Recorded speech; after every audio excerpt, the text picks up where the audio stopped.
Welcome back नाज़रीन। Break पर जाने से कबल बात हो रही थी आईएमएफ के वफद की, वो जो पाकिस्तान आया गवर्नेंस और करप्शन के मसाइल के हवाले से जायजा लेने के लिए। और इस हवाले से उनकी न सिर्फ प्राइम मिनिस्टर से मुलाकात हुई, बल्कि चीफ जस्टिस ऑफ पाकिस्तान से भी उनकी, सुप्रीम कोर्ट के चीफ जस्टिस ऑफ पाकिस्तान से भी उनकी मुलाकात हुई और गवर्नेंस के हवाले से भी उन्होंने बात की। यासिर साहब, ये जो आईएमएफ का वफद आया उसने न सिर्फ गवर्नेंस बल्कि करप्शन, इन 2 चीज़ों के मसाइल के हवाले से बात की है। और आपको क्या लगता है कि इस जो मुलाकात हुई है और इसके बाद जो आईएमएफ की तरफ से जायज़ा लिया गया है, तो क्या एक मुमकिना रिपोर्ट सामने आएगी? दूसरा, आईएमएफ की ने कहा है आप हमें अपना प्लान दें, बिजली सस्ती करने के हवाले से। हमने देखा आईपीपीज़ वाले मुआहदे, आपकी बड़ी अच्छी ग्रिप रही है हमेशा इस मौज़ू पे आईपीपीज़ के हवाले से भी। तो आप क्या समझते हैं कि बिजली के बिल आपको कम आएँगे अवाम को? देखें, अभी तो आईएमएफ ने इनसे तहरीरी पूछा है कि इन्होंने अभी तहरीरी बताना है कि हम किस तरह जो है बिजली की जो कीमतें हैं कम करेंगे। सही। जो आईपीपीज है, आपने देखा कि इन्होंने तकरीबन कुछ कंपनियां बंद की तो साथ ही 8 कंपनियां और इन्होंने उनको दोबारा लाइसेंस जारी कर दिए, 8 मज़ीद इंडक्ट कर दी। मजीद इंडेक्ट कर दी। और दूसरा, आपने देखा कि इन्होंने जो आईएमएफ का जो 3 रुकनी वफद आया, वो जस्टिस याही अफरीदी से भी, चीफ जस्टिस सुप्रीम कोर्ट से भी मुलाकात की और उन्होंने कहा कि मेरा काम ही नहीं बनता कि आपसे मुलाकात करना। सही। यानी आईएमएफ जो है वो चीफ जस्टिस की गारंटी मांग रही है। देखिए, बड़ी अजीब सा मतलब कि इतना कमजोर हुक्मरान हमारे यहाँ पे बैठा हुआ है, इतनी हमारी रियासत कमजोर हो गई है कि यहाँ तो आईएमएफ जाता है कि चीफ ऑफ आर्मी स्टाफ हमें गारंटी दे सही। या चीफ जस्टिस जो है वो हमें गारंटी दे। दुरुस्त। चीफ जस्टिस के बड़े सख्त बयान थे, आपने शायद सुना हो। उन्होंने कहा कि यार मेरा तो ताल्लुक ही नहीं है इस चीज से, मुझे कहा गया कि आपसे मुलाकात की जाए तो मैंने आपसे मुलाकात कर ली। हम अपने जुडिशरी मामला जो हैं वो किसी से डिस्कस नहीं करते। आईएमएफ जो है जुडिशरी मामला तो डिस्कस करने नहीं गया चीफ जस्टिस से, या आईएमएफ ने कोई ऐसी शर्त तो नहीं रख ली ना कि बानी पीटीआई को रहा कर दो। आईएमएफ जो है, जो उसका 3 रुकनी जो वफद यहाँ आया हुआ था, वो चीफ जस्टिस से गारंटी लेने गया कि भाई ये जो हम लोग यहाँ पे इन्वेस्ट करने लगे हैं, जो हमसे ये बातें कर रहे हैं, इस पे ये पूरा भी उतरेंगे कि नहीं उतरेंगे। तो जवाब है नो। चीफ जस्टिस ने कल, ये आपको खबर दे रहा हूँ, ये बड़ी, उन्होंने इस चीज में कोई इंटरेस्ट ही नहीं लिया। और आईएमएफ को जो ये बता रहे हैं कि जी हम बिजली कम करना चाह रहे हैं, उन्होंने कोई हामी नहीं भरी। उन्होंने कहा हमें तहरीरी तौर पे लिख के दे कि आप जो ये जो हमें बता रहे हैं कि ये चीजें हमने कम करनी है, इसका आपने तरीकेकार क्या बनाया हुआ है। सही। असल में मैंने आपको बताया कि प्रेस रिलीज ना मोड़ जोड़ के भेज दी जाती है और बताया जाता है कि जी सब अच्छे की रिपोर्ट है। सब अच्छे की रिपोर्ट नहीं है, हमने कशकोल पकड़ी हुई है।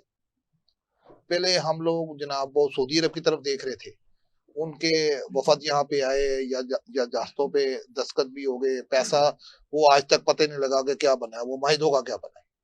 अब तुर्की आया तो तुर्की के साथ भी कुछ अभी सोचा जा रहा है कि एक एक्सपो बनाई जाए तुर्की में, जहाँ पे पाकिस्तान की एशिया रखी जाए, ताकि पाकिस्तान जो है, पाकिस्तान की एशिया जो है बाहर के मुल्कों में जाए और वो सेल हो। मतलब ये सारा ख्वाब ख्याली वाला पुलाव बनाया जा रहा है। और ये जो गवर्नमेंट बैठी हुई है, ये बहुत ही नाहल गवर्नमेंट है। इसने आज तक पाकिस्तान में, जब मैं जो साहब ने ना पिछले सेगमेंट में बड़ी अच्छी बात की, अगर ये कुछ करना चाहे ना तो इन्होंने 72 दिनों में ये आपका सरीना वाला पुल और सड़क बना के उधर की है। और ना करना चाहें तो जो एक गली है 20 फुट की, वो 6-6 महीने 6-6 साल नहीं बनती। दुरुस्त। तो बात ये है कि अब हमारे पास ना, देखें हम कितने, हमारी कौम कितनी, मतलब हमारे हुक्मरान क्या, हमारी कौम बदकिस्मत है कि हमें आईएमएफ से जो हमने कर्जा लेना है, गिफ्ट नहीं लेना, कर्जा उधार पैसे लेने हैं, तो उसको लेने के लिए हम खुश हो रहे हैं कि आईएमएफ हमारी बात मान रहा है। मतलब ये एक अजीब सा, मतलब आपने अगर किसी से पैसे लेने हैं, को उधार लेना है, तो आप कहेंगे यार मैं किसी नुक्कर में किसी से चोरी उधार पकड़ लूं और अपनी इज्जत बचा लूं। सही। हमने तो अपनी इज्जत जो है ना वो दाव पे लगाई हुई है, एक चौराहे में खड़ी की हुई है कि हम वो कर्जा आईएमएफ से लेने के लिए हम वो उसकी उसकी प्रेस रिलीजें जारी करते हैं। कि भाई जी IMF खुश होकर चला गया। यार इससे बदकिस्मती क्या होगी, इससे टूटी हुई जमहूरियत क्या होगी कि हम लोग कर्जा लेने के लिए उसके लिए जाके 3-3 घंटे के टीवी शो चलाते हैं, प्रेस कॉन्फ्रेंस करते हैं कि जी IMF जो है वो हमारा, जो हमारे मुल्क का बाप लगा हुआ है, वो बड़ा खुश होके गया, वो लेना गया कर्जा। वो कहते हैं यार पिछला देते नहीं, नया मांगने आ जाते हो। सही। आप देखो कि बेलारूस में अभी इलेक्शन हुए और वो दोबारा सदर बन गया, जनाब वजीर आजम साहब ने फोन किया, यार वो आपने कुकड़ियों का और वो ज़राअत का मायदा किया था, अब आप सदर बन गए, उसको आगे लेके जाएंगे। तुर्की का सदर यहाँ पे आया है, उस पर अरबों रुपया लगा दिया, अभी कुछ हुआ नहीं। अभी सिर्फ जो आप कह रहे हैं माहिदे माहिदे नहीं होते, यादाश्तों पे दस्तखत होते हैं, अभी उसका फार्मूला पता नहीं 10 साल बाद बनना है। इसी तरह सऊदी अरब के जब वफद आए तो जनाब सारा कुछ हो गया, ऐसे जश्न मनाए गए।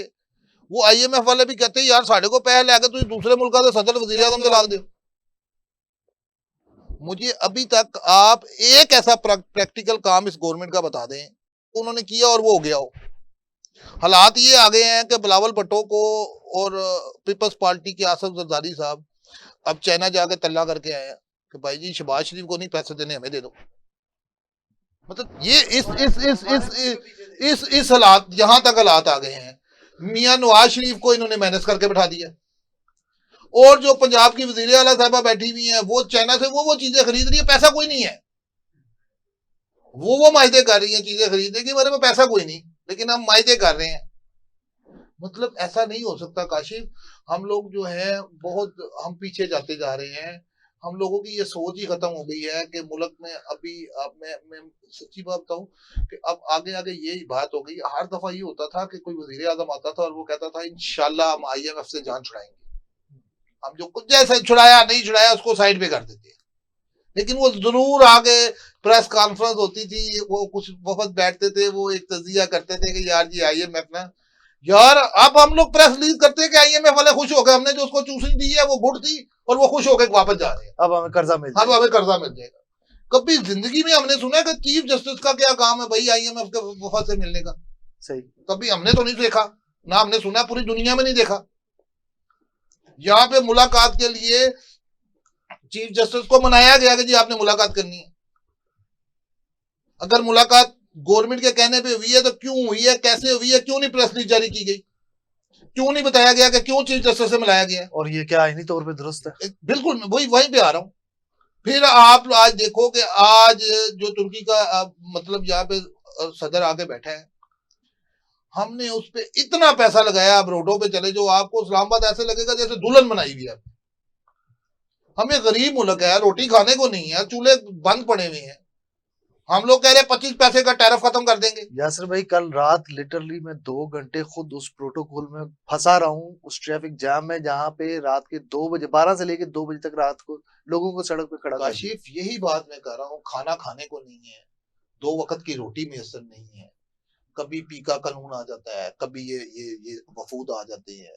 वो भाई ये तो आप लोग बता रहे हो वफूद आ रहे हैं, दस्तखत हो रहे हैं, हमें ये भी बताओ कि उधर से आ क्या रहा है, अवाम को क्या रिलीफ? मुझे तो ऐसे लग रहा है ये गवर्नमेंट जाएगी जिस तरह बानी PTI पे केस बने हुए हैं कि उन्होंने जनाब घड़ियां ले भेज दी हैं, ये भी अपना घर बनने के लिए उनसे गिफ्ट लेके बेच ना रहे हो। सही। मैं यासिर भाई दोबारा भी आपकी तरफ आऊंगा। जो साहब ये जो दुबई में मुलाकात की थी प्राइम मिनिस्टर ने IMF की जो है मैनेजिंग डायरेक्टर से, और बिजली की कीमतों में कमी की बात हुई थी, और उन्होंने कहा था कि IMF ने कहा आप अपने हमें प्लान दें, हम उसे देखेंगे, उसके बाद हम फैसला करेंगे। आपको लगता है हुकूमत के पास कोई ऐसा प्लान है कि आवाम को बिजली के बिलों में रिलीफ मिल जाएगा? जी बिल्कुल सर, जरूर। इतने हमारे, आपको पता है तो नाम ही उनका बल्कि शहबाज स्पीड है, हमारे प्राइम मिनिस्टर साहब, और फार्मूले तो उनकी जेब में होते हैं। लेकिन मुझे सर पहले ये बता दीजिए कि जो आप 50,000 मेगावाट की जो सलाहियत है आपकी, या 45,000 है या 40,000 है, ये क्या बाकी बिजली आप इंडिया को देंगे, ईरान को देंगे या अफगानिस्तान को देंगे, जो ऑलरेडी आप पैदा करें बिजली? सही। आपके पास, अगर मैं गलत नहीं हूं तो जो ट्रांसमिशन लाइन है वो गालबन 20-22,000 मेगावाट से ज्यादा का बोझ नहीं उठा सकती है। सही। फिर आपकी बड़ी तादाद में जो सार्फिन है वो सोलर के ऊपर आ गए। तो अगर IMF को आपको यकीन दहानियां करा भी रहे हैं, IMF आपको कह भी देता है जी आप रिलीफ दे दें, तो जो आपने 30-30 सालों के जो मायदे करके रखे हुए कैपेसिटी चार्जेस जो आपने मेरी जेब से निकालने हैं, मेरा 100 यूनिट का बिल आता है, 120 यूनिट का अगर बिल आता है तो वो बिल आप मुझे 8,000 रुपया भेज रहे हैं, तो फिर आपके उसको मैंने क्या करना है? मुझे तो ये लग रहा है कि आप जो ये गर्मियां आ रही हैं, ये यूनिट कहीं मजीद ऊपर ना चला जाए, 80 और 100 रुपए की तरफ ना चला जाए।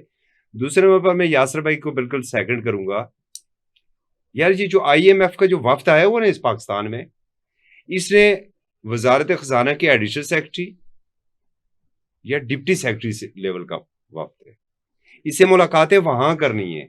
आप कह रहे हैं जी उसने जनाब प्राइम मिनिस्टर से मुलाकात की है, अब आपने और IMF ने ये बाइंडिंग कर दी है कि नहीं जी हमने चीफ जस्टिस से भी मिलना है, हमने चेयरमैन नैब से भी मिलना है।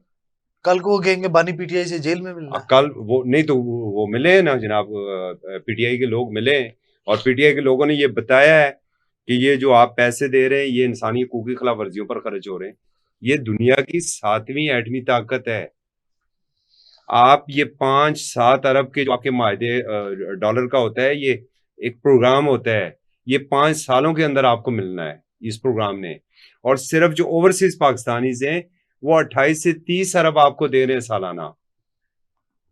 5 सालों की बात करें तो 150 अरब डॉलर आपको वो समुद्र पर पाकिस्तानी दे रहे हैं, जिन्हें आप ये दूसरा मोबाइल नहीं लाने देते, जिनके साथ जिनको आप वोट का हक नहीं दे रहे हैं, जिनकी तलाशियां एयरपोर्ट के ऊपर आप ऐसे करते हैं कि जैसे वो कोई मंशियात फरोश वहां से आ रहे हैं। सही। तीसरे दर्जे का आपने उन्हें शहरी बना के रखा हुआ है, और लेकिन वो आपको 150 अरब डॉलर उन 5 सालों में दे रहे हैं, जिस 5 या 7 अरब डॉलर की आप भीख IMF से मांगते हैं। सही। बिल्कुल नवाज शरीफ साहब थे, हम उन्हें इसको क्रेडिट भी उन्हें देते हैं, उन्होंने कहा था हाँ मैंने IMF को खुदा हाफिज कह दिया है। तो आप जिस तरह यासर भाई ने बात की है, मजीद ले रहे हैं, दे ही जाओ, हमें दे ही जाओ, ठीक है, फखर से मांग रहे हैं, और फखर से मांग रहे हैं। चाहे हमने उसके स्टेडियम बनाने, हमने उसकी सड़कें बनानी है, अंडरपासेस बनाने, बिलाशुबा ये जरूरत है, बहुत अच्छा ट्रांसपोर्ट सिस्टम इस्लामाबाद के अंदर भी है, लेकिन फिर सवाल मेरा वही है, क्या हमारा खजाना अफोर्ड कर सकता है? मैं एक चीज आपसे और शेयर कर दूं, कल PAC का इजलास हुआ, 2.2 ट्रिलियन रुपीस की माली बेज़ाब्तियों के मामलात ज़ेर इल्तवा हैं। पब्लिक अकाउंट कमेटी में अदालतों के अंदर बड़े बड़े केसेस होते हैं। आज भी मेरे ख्याल में देखें, ये ट्विन टावर है पीछे, इसका भी केस शायद आज भी सुप्रीम कोर्ट में है। CDA को आप देख लें, अरबों रुपए के उनके केसेस अदालतों में ज़ेर इल्तवा है। सही। अगर आपने इस मुल्क का कोई भला सोचना है ना, तो हमारी दस्तबदस्ता दरख्वास्त होगी चीफ जस्टिस ऑफ पाकिस्तान से, माताहत अदलिया को पाबंद करें कि माली मामलात के फैसले 1 हफ्ते में दें या 1 महीने में दें, लेकिन दें जो बर वक्त दें। जो पब्लिक अकाउंट कमेटी के अंदर 2.2 ट्रिलियन की माली बेज़ाब्तियां हैं। ये इस्लामाबाद एयरपोर्ट का, थोड़ा सी बात लंबी हो रही है लेकिन रिकॉर्ड की दुरुस्ती के लिए मैं रखना चाहूंगा इसे। खुर्शीद शाह साहब चेयरमैन PAC थे, एक सिविल वर्क था, टोटल वो था 8 बिलियन का, जैली बिलिंग हुई 8 बिलियन पहले वसूल हुआ, जैली बिलिंग हुई 12 अरब की, उसमें से 4 अरब पे हो गया। PAC उसका कोई फैसला ना कर सकी। वो रिकवरी किससे करनी है? वो आपकी जेब से निकलना है या मेरी जेब से निकलना है? सही। तो जरूरत इस चीज की है कि जहां पर चीफ एग्जीक्यूटिव साहब जनाब शहबाज शरीफ साहब, जहां पर आपका काम है आप वो करें। सही। मैं चौधरी साहब दोबारा भी आऊंगा। शहजाद मिर्जा साहब, हुकूमत क्या प्लान करने जा रही है? बिजली सस्ती, सब्सिडी देगी या पैदावारी लागत में कमी होगी? देखें, अभी तो उनके बातचीत हुई है IMF के साथ, तो कोई प्लान तो होगा ना इनके पास, जो ऐसे थोड़ी जाहिर है वो प्लान तैयार करेंगे। मैंने आपको यासर भाई तो कह रहे हैं 6 बंद किए हैं तो 8 इंडक्ट कर दिए IPPs। जी, उसमें उनके साथ उनके चले हैं मुआहदे वगैरह। कैपेसिटी चार्जेस कौन देगा? सवाल ये है ना, चार्जेस कौन देगा? देखें ना, वो अब शेड्यूल करेंगे। उनके जो मिनिस्टर हैं अवैस लगारी, वो इसके ऊपर अच्छा वर्क कर रहे हैं, काम कर रहे हैं। हाँ, अलबत्ता ये ज़रूर है, इस वक्त जो हमारे बिल्स हैं उसके ऊपर सेल टैक्स लग रहा है, कैपेसिटी चार्जेस लग रहे हैं, उसके बाद फ्यूल एडजस्टमेंट टैक्स लग रहा है, उसके बाद जनरल टैक्स लग रहे हैं सर उसके ऊपर। और ये टैक्सेस देखें, चूंकि बिजली का जो बहरान आपको याद होगा कि पैदा हुआ था, वो तेल ना खरीदने की वजह से पैदा हुआ था, और ये तेल जिस फर्नेस तक ऑयल। कोरोना के वक्त में सस्ता हुआ था, पाकिस्तान उसको डंप कर सकता था, मगर तो उस सर वक्त की आपके पास गवर्नमेंट ने, रोटी के पैसे ना हो तो आप तेल सर कैसे उस डंप वक्त पैसे करेंगे? थे इनके पास, इन्होंने वो तेल नहीं खरीदा था, उसकी वजह से। सिद्धार्थ भाई, इकोनॉमिक्स का रूल है, अगर आपके घर में कोई बीमार है और आपने सोफा लेना है तो पहले आप बीमार सर को उसके अस्पताल पास लेके जाएंगे, उस ना कि आप वक्त के सोफा खुद लेंगे पहले। फाइनेंस जो आप मिनिस्टर कोविड में थे, से गुजरे, आप कैसे लेते फर्नेस ऑयल? उसके उस वक्त के जो मैं फाइनेंस मुझे मिनिस्टर थे, मालूम है आप डायरेक्टली इनडायरेक्टली पीटीआई को ब्लेम कर रहे हैं नहीं कि ब्लेम उन्होंने की उस देखिए टाइम बात नहीं होती, फर्नेस ऑयल नहीं खरीदा। नहीं ये बात सर, लेकिन पहले- आप अभी पहले हमें ये जवाब बताएं दें ना, कि ये आप सारे IPPs किसकी सब्सिडी है? देने, मैं वही हुकूमत बता रहा हूँ सब्सिडी ना। देने जा रही सर है बात या ये है ना जी, बात ये IPPs है, किसकी है सर? आप ये तो पूछ रहे जरा। नहीं बात ये है, ये सब की है, अरबों उसमें रुपए सब किस लोग किस को इन्वॉल्व जा हैं, रहे हैं? वो सारे महाना अरबों सारे रुपए। इन्वॉल्व थे। वो आईपीपीस के मुआहदे खत्म होने थे, मगर 2018 में जो गवर्नमेंट आई थी उसने उनको तो एक्सटेंड यासिर कर भाई तो दिया कह था। रहे हैं कि 8 और आपने इंडक्ट कर दिए हैं इस जी ठीक गवर्नमेंट है, ने। उनकी अपनी मालूमात है, मैं वो उसको चैलेंज नहीं करता, लेकिन मैं आपको सिर्फ ये बता रहा हूँ कि जो आपने पूछा है कि क्या कोई प्लान कर रहे हैं, बिल्कुल प्लान कर रहे हैं, इसको प्लान करेंगे तो आगे बचेंगे। और सिर्फ IMF सिर्फ बिजली के ऊपर ही नहीं बात करी, बल्कि गैस की कीमतों के ऊपर भी गवर्नमेंट जो है उनसे मुशावरत कर रही है, बात कर रही है, सही। और उसमें कुछ ना कुछ देखें बेहतरी आएगी। बिल्कुल ही एक वो क्रिएट कर देना कि जी पता नहीं क्या होने वाला है, हमें अच्छे की उम्मीद रखनी चाहिए। बाकी ये कि आपने बात की कि पिछली गवर्नमेंट, देखें हिस्ट्री भी आप जब तक नहीं रख के जेहन में चलेंगे ना, आप आगे नहीं चल सकते। हमारे यहाँ ये हुआ है कि 2018 में जिस वक्त गवर्नमेंट आई थी, उस वक्त के असद उमर जिस वक्त फाइनेंस मिनिस्टर थे, उन्होंने पार्लियामेंट के फ्लोर पे खड़े होकर 2019 में ये कहा था कि साबका गवर्नमेंट के हम ने 60% जो लोन कर्ज लिया था बैरूनी ममालिक से, वो अदा किया। ये स्टेटमेंट उनकी रिकॉर्ड के ऊपर पड़ी है। तो बाद में जो तारीख का सबसे बड़ा कर्ज चढ़ा था वो भी 2018 की आने वाली हुकूमत के ऊपर चढ़ा था। बात सारे यह देते उस हैं ना वक्त सर। जी, उस वक्त इनके पास बिल्कुल पैसे थे, लोन के पैसे थे। ये अगर तेल उस वक्त स्टॉक करते तो मेरा ख्याल है जो बहरान आज हुआ है, आपको याद है कि इसी जो शहबाज स्पीड का आप जिक्र करते हैं, इन्हीं की साबका गवर्नमेंट में बिजली के बहरान को खत्म कर दिया गया था। सही। बाद में ये दोबारा बहरान नहीं, आया और अभी हमें बहरान वो तो खत्म है। जिन्होंने खत्म किया था कहाँ है अब? देखे ना, उनकी तो गवर्नमेंट ही नहीं रही ना, नहीं, उनको वो तो कहाँ आपने है? तनख्वाह न लेने पे तो घर भेज अब दिया। कहाँ है? आजकल कहाँ है? नवाज शरीफ साहब को घर आजकल भेज का है, दिया आजकल ना। फिर वो रेस्ट कर रहे हैं, मायूस हो गए, आपने उनको भगा दिया बेचारों को।